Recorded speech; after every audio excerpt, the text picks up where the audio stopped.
এটা কি কোনো নতুন জিনিস? এটা কি নতুন এই রাজ্যে দেখলেন যে জার্নালিস্ট মার খাচ্ছে, কথা বলেই তুলে নিয়ে গিয়ে ঢুকিয়ে দিচ্ছে, ডাক্তাররা মার খাচ্ছে, ছাত্ররা নামাজ, এটা তো দৈনন্দিন ব্যাপার এ রাজ্যে। এটা তো হবে, ওটা হচ্ছে, তাই হচ্ছে। শিক্ষকদের প্রথম কথা মারাটাই তো অন্যায়। কি বলবো আমি, এর থেকে খারাপ জিনিস শুনেছেন আপনি কোনো দিন? পিটিয়ে রাস্তায় মারছে এরমভাবে। তবে এই রাজ্যে এগুলো সব অ্যাকসেপ্টেড, এই রাজ্যে এটা হবেই। আজকে শিক্ষকরা পথে, কি বলবেন? শিক্ষকরা যারা কষ্টের ব্যাপার, খুবই কষ্টের, দুঃখের ব্যাপার। যে কোনো অধ্যাপককেই লাথি মারা বা এসব করা একদম ঠিক না। আমরা এর সম্পূর্ণভাবে বিরোধী।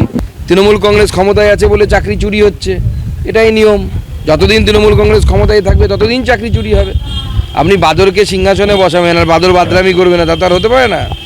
এই যে জটিলতা তৈরি হয়েছে, এখন এতজনের চাকরি গেছে, মানে এটা এসএসসির পক্ষে কি নিরসন করা সম্ভব নয়? আপনি তো এতদিন সম্ভব, কারণ যিনি এখন চেয়ারম্যান আছেন তিনি এই একবার সংবাদ মাধ্যমে বলেছিলেন যে সেপারেট করা যায়, এবং আমার বিশ্বাস অন্তত ডিজিটাল কপি ওনার কাছে আছে।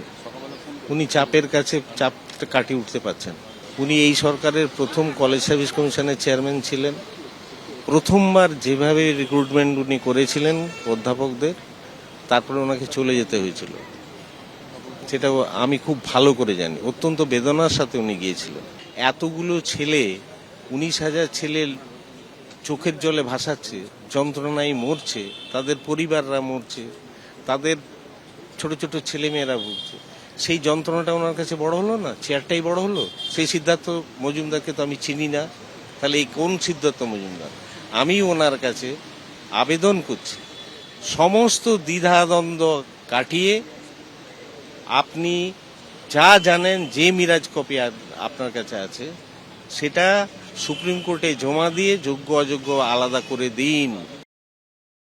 মাস্টারমশাইদের যখন মুখ্যমন্ত্রী বলেছেন স্কুলে যেতে, তারা এই সরকারি দপ্তর দখল করতে বা স্কুল শিক্ষা দপ্তরের অফিস, ডিআই অফিস দখল করতে যাবেন কেন?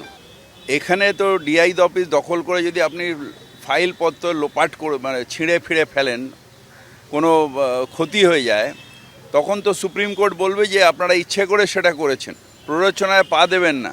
রাজ্যের মুখ্যমন্ত্রী যখন দাঁড়িয়ে আপনাদের সামনে বলেছেন যে এই লড়াইটা তিনি লড়বেন, তার উপরে ভরসা রাখুন।